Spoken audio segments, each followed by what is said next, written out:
I want to build more muscle, but I also want to be leaner, but I also want to be stronger, but I also want to be more mobile, but I also want to be more athletic. But you know, Chad, I don't want to eat more and gain too much body fat. You know what? I don't want to get too lean to where I get too shredded. What you really mean to say is I don't want to commit.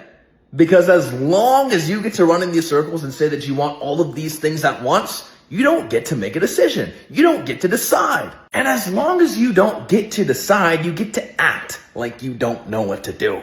You get to act overwhelmed, frustrated, and upset over a lack of results. Because as long as you get to be frustrated and overwhelmed, you don't need to take action on anything. You don't need to risk failure. You don't need to risk gaining too much body fat. You don't need to risk crashing your metabolism. You don't need to take your progress photos. You don't need to weigh yourself. You don't need to hold yourself accountable and look in the mirror.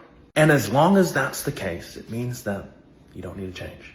At what point is that cycle going to piss you off enough that you actually go and do something about it?